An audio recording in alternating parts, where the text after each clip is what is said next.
Hello and welcome to New Teacher TV. Not New Teacher TV, New Teacher Talk.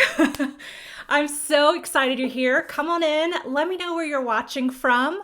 I'm so excited to start today's first episode of New Teacher Talk. Today, we're going to talk all things classroom must-haves, and I'm going to give you places to buy those things so that you can save a little money.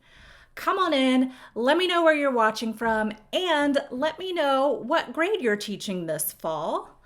My name is Rachel Vincent, and I teach fourth grade in upstate South Carolina. And this summer, I am living my best Aunt Rachel life. Been hanging out with my three nieces. I have three nephews as well. They're spending their summer in Michigan. But it's just, can we just say aunt life is the best life? If you're an auntie, let me know in the comments how much you love being an aunt too. Let's see, you guys, lots of fourth grade, third grade, California, Oklahoma. You guys, I'm so excited you're here. This is exciting. I do want to just say a little disclaimer. Apparently today is building pressure wash day in my apartment complex, and they've been doing it since 10 o'clock, right before, and I just heard them putting ladders up. So I apologize if you hear all that in the background apartment life as well. So if you have new teacher friends, tag them in the comments or share this on your page.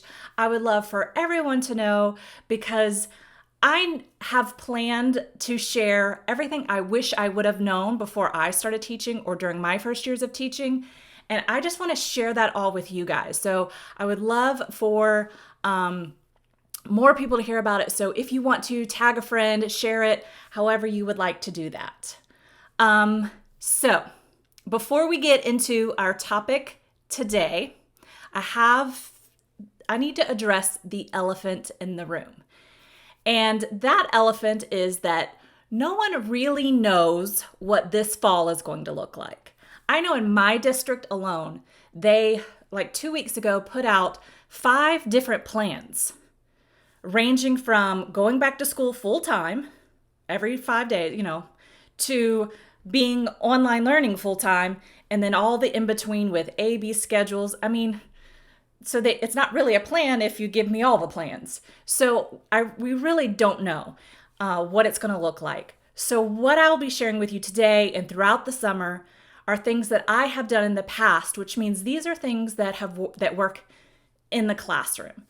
So what I will try to do is sprinkle throughout, either if it deals with virtual teaching, because I did do that for the last 9 weeks, or sort of what my plans are to do it in the fall if it's sort of a sometimes social distancing, following those CDC guidelines, all that stuff. So I will sprinkle that throughout and let you know the best I can. So I can only share from personal experience, which is just teaching regular and a little bit of virtual teaching.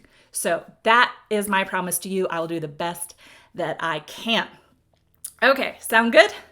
Let's get going with today's topic. So classroom must-haves. Probably the number one question that new teachers ask are, what do I need for my classroom? What should I buy for my classroom? What should I prep over the summer? That's the number one question, because you're so excited about the fall. I get excited too, even after year 16, and you just want to know what to do. So the problem with that question is it usually brings up other questions like, well, what grade are you teaching? What kind of furniture and supplies are already in your classroom? What does your school provide? What are your students bringing in the fall? And sometimes we don't know those answers, especially if we're new or if we're switching schools or grade levels. We just don't know. So I'm sorry, I'm looking at my notes just to make sure I'm telling you everything that I want to tell you today. So even though we don't always know, I'm going to try and share with you things that I think you can go ahead and buy, and maybe some things you want to wait on. So let's start with the big items, such as furniture. Now, Again, this depends on what may already be in your classroom, what kind of shelves, what kind of storage you already have. And the furniture tends to be your bigger ticketed items. So I would highly, highly recommend that you go slow. I know that my first classroom doesn't look anything like my classroom does right now, because each summer I would buy one, maybe two big items. And when I say big items, I'm talking like classroom rugs, the bigger, more expensive organizational pieces, bookshelves. I have a couch, different things like that. So I did not buy all those in one summer because I wouldn't be able to afford it. So I would suggest that you kind of break that up over your years of teaching. Don't try to get it all in one summer. And I would also maybe wait on some of those items, because I know some districts are not allowing those types of items in the class this fall because it doesn't allow for social distancing or cleanliness. So maybe check with your school or district to make sure that you're even allowed to have some of those items before you go and make the big purchases. Supplies. Now, there's two different kinds of supplies. You have your like office supplies, like things you're using, and your student supplies. And does anybody else get super excited about school supplies? I mean, I know they put it out like in July, and when I see it, I'm like, oh, summer's almost over, but I still like get excited, and I'll still go down the aisles because I want to look at all the pretty color, amazing supplies. Just me? Probably not. So again, this is something that often your school will supply for you. For instance, most of the time your school is going to give you like paper clips and staples and tape and probably even a basic stapler, things like that. They'll post-it notes, all kinds of stuff like that. So even if you can't afford those things, then I would certainly get them from your school, because typically they can buy them in bulk. They get them a little cheaper. However, they usually get the very basic kind. So if you want maybe colorful Post-its, because schools usually just buy the little yellow ones, or if you want, flare pens or ink joy, schools don't typically buy those for you. They'll give you the, black, blue ink, ballpoint pen. That's usually all you get from your school. So if you want special supplies for yourself, I usually buy my own set of markers and crayons so that I have them and they're not broken from the students, so that I can create anchor charts and stuff like that. So definitely invest in those if that's what you want. I do have a question. Are you Team Inkjoy or Team Flare Pen? This isn't even my favorite Inkjoy. My favorite Inkjoy is actually at school still, but I'm both. I used to be only Flare Pen, and then I tried Inkjoy, and now I'm both. I love them both. So let me know, which one are you? Because, that's an important question. No, it's not. So again, buy things that you want special for yourself. I would invest in that. I would also not buy them now. I would wait for the back to school sales because you can get them much cheaper. Can you hear the pressure washing? Of course they're gonna go do pressure washing. Student supplies. Often schools know or have a list of what each grade level students should bring to school. So if you can check with your school or you already know, then I usually stock up on a few extra supplies for my students, because not everyone will bring the glue sticks and things like that. I know this year, I normally do buy a class set and have community supplies. I know this coming fall, we're not allowed to have community supplies. We can only do individual supplies. So I probably won't buy a class set of things. I'll just buy stuff to kind of replenish throughout the year. Again, wait for those back to school sales, because glue right now is probably $1.25, but in a couple months, it's going to be 25 cents. So you'll get much better deals if you wait for those back to school sales. All right, the next two items are probably the thing that I think every teacher should invest in above everything else. I believe this so much that I have actually dedicated its own new teacher talk episode to. So the first one are books for your classroom library. It is like, that's just where you should be putting your money. And I will be sharing on Wednesday where you can buy books for cheap, because books can get expensive, and how you can organize your classroom library, different ways to set up your classroom library, and how to sort of cultivate a community of readers in your classroom. So we'll be talking all about that on Wednesday at 11 a.m. So hopefully you'll join me for that. The next one, it's hard to decide if I like books more or organizational bins more, because this girl loves some organizational bins, especially if they're colorful. I love it. So I am going to share all kinds of organizational bins, what I use them for, the different drawers I use, how I use that. All of that is coming on Monday. Next Monday's episode will be all things organizational. Kelly, I see you say would be great to have a list of age-appropriate books for the classroom. I will share some resources for that on Wednesday. Great question. I will look for some. I have a few for 3rd grade and 4th grade, because those are my my specialty areas. I've spent the time teaching those grades the longest, but I will look for other lists for you as well. You can definitely, Pinterest has tons of those kinds of lists. They're literally right out my window. Cleaning. It's a little distracting. Okay, so books are coming Wednesday, and Wednesday's episode, organizational bins and ways to organize yourself, your students, your classroom, all on next Monday's episode. Okay, so I have a little story for you guys. My first years of teaching, I really wanted individual dry erase boards for my students.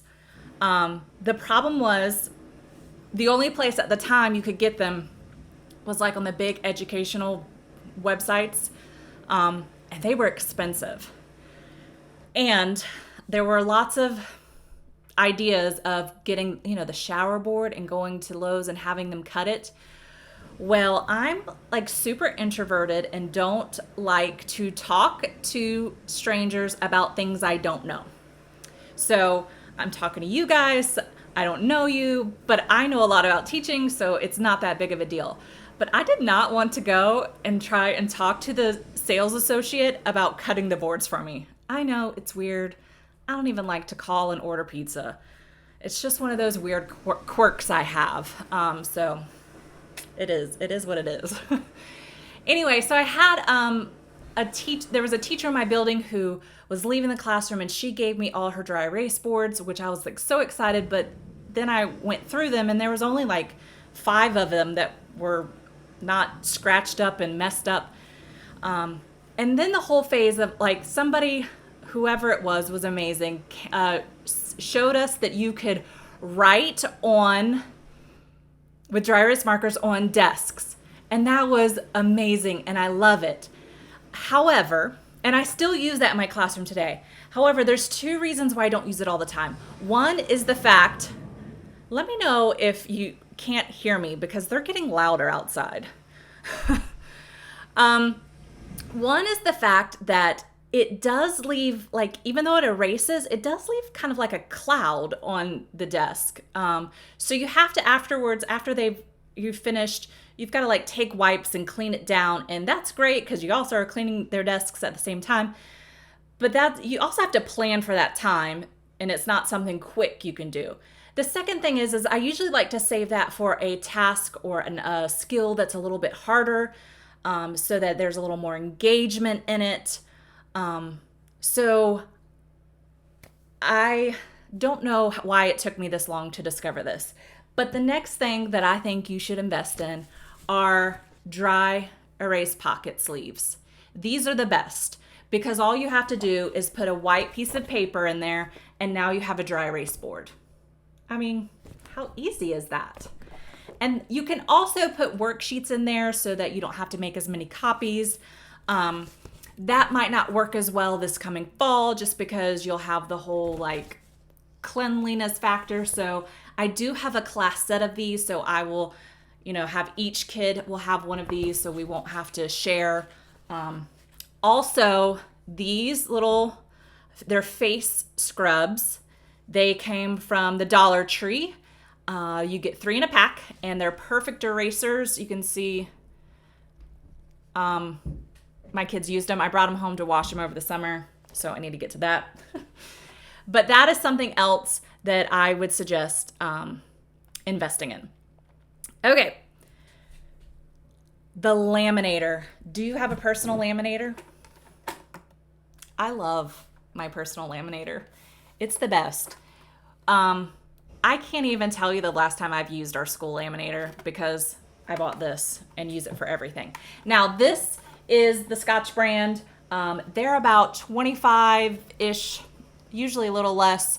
You can find them at Target and Walmart in the office supply section. They also have them on Amazon for around that price. The problem with these would be that they only laminate a paper size, 8.5 by 11. So if you're laminating something bigger, like posters, things like that, you'll need to use your school laminator. But I think it's worth it because you get a thicker, higher quality lamination. You don't have to wait in line.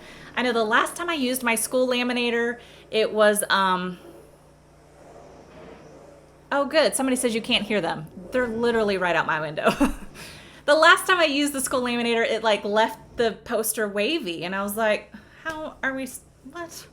So anyway, I really enjoy the laminator. I would, if you want to wait until July when Amazon does their Prime Days, this usually goes on like mad crazy sale and you can get a good deal. Plus the laminating pouches usually go on sale around that time too. I usually buy a box of 200 every summer and it lasts me all year long.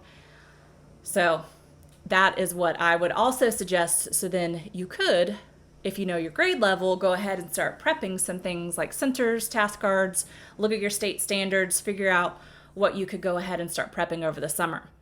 So if I'm going to go through all the trouble of laminating, and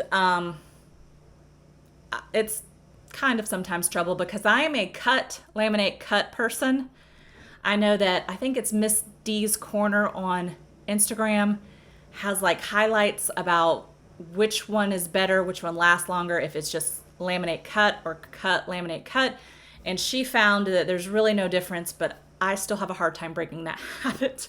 So, but if I'm going to go through all of that trouble of laminating, I want those things to be in color.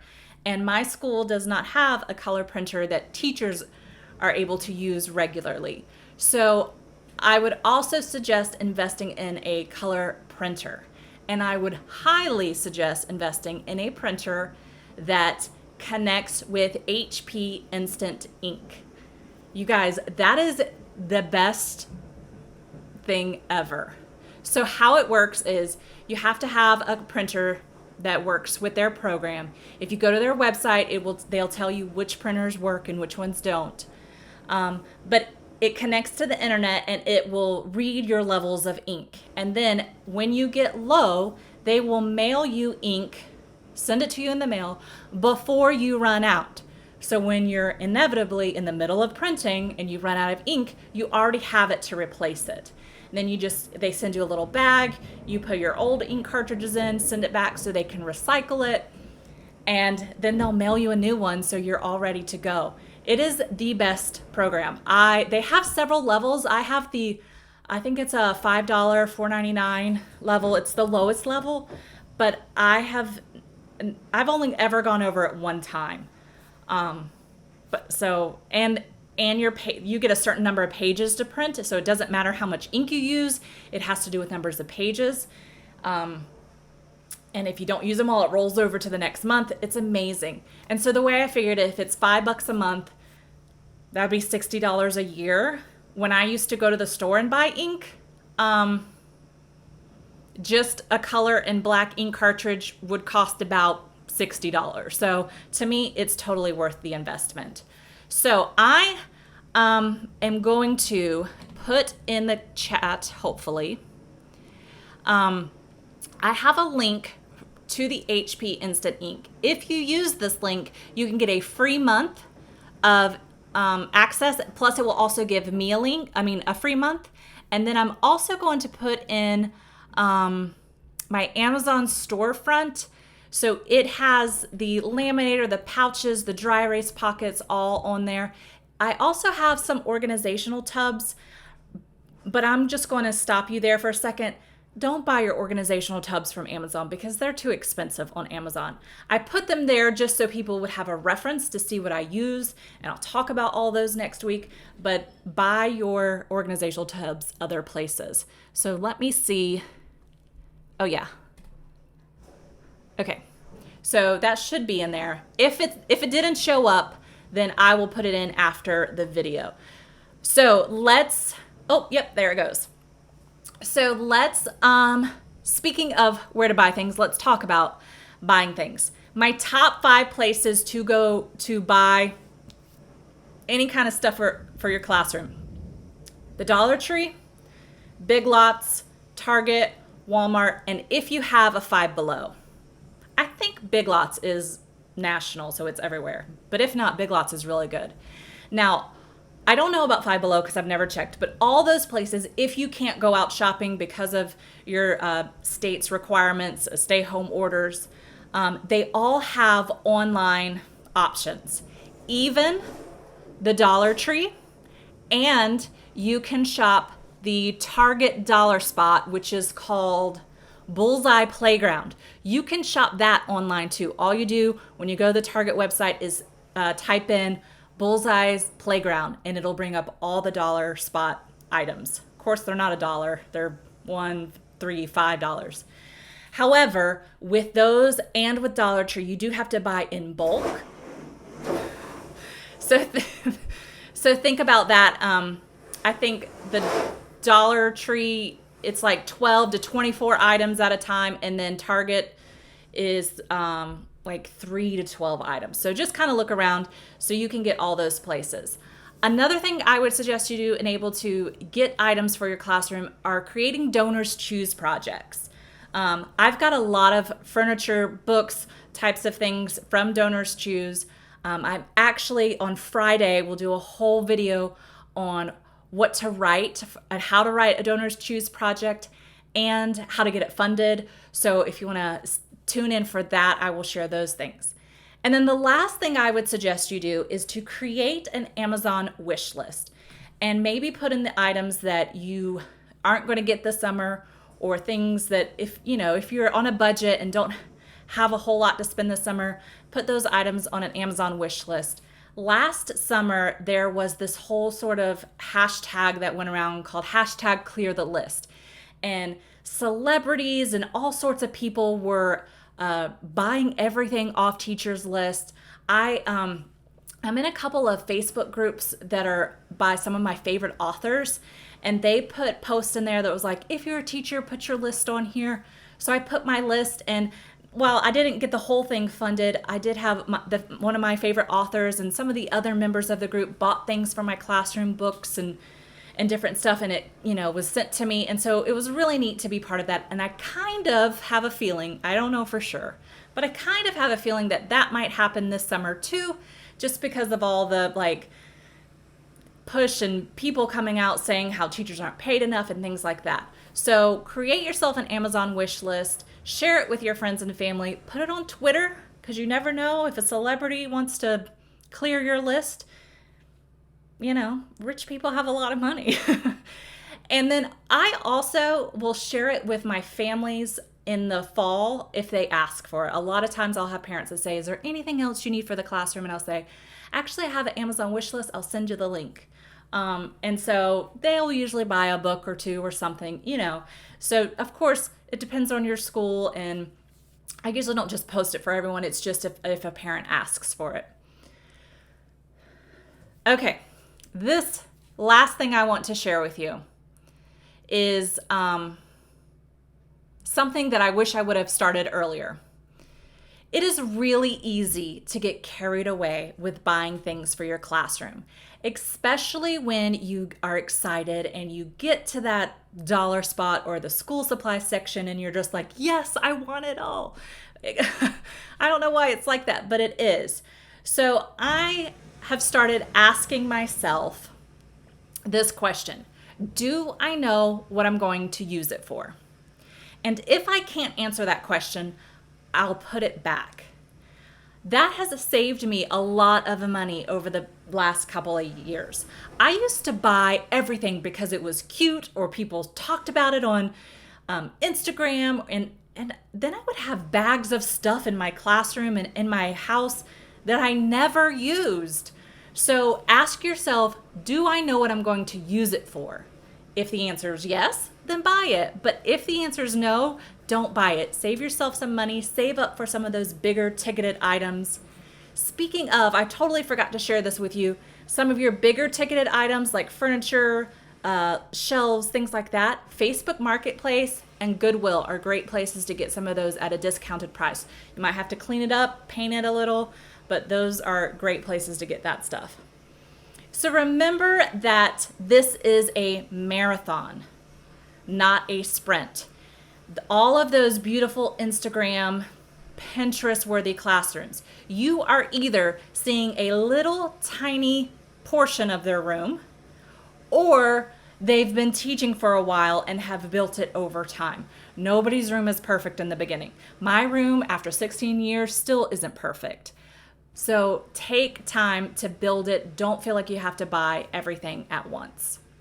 I hope that you guys have got a few ideas of things you can buy over the summer, places to buy those so that you can save some money. Just remember to build it slowly. Guys, thank you so much for joining me today. I will be here every Monday, Wednesday, and Friday at 11 a.m. Eastern Standard Time. Again, my name is Rachel Vincent, and it is my passion to help new teachers discover how to run an effective and efficient classroom so that you not only can survive your first years of teaching, but you will also thrive those years. I hope that you will join me Wednesday when we talk all things classroom libraries. Have a wonderful day.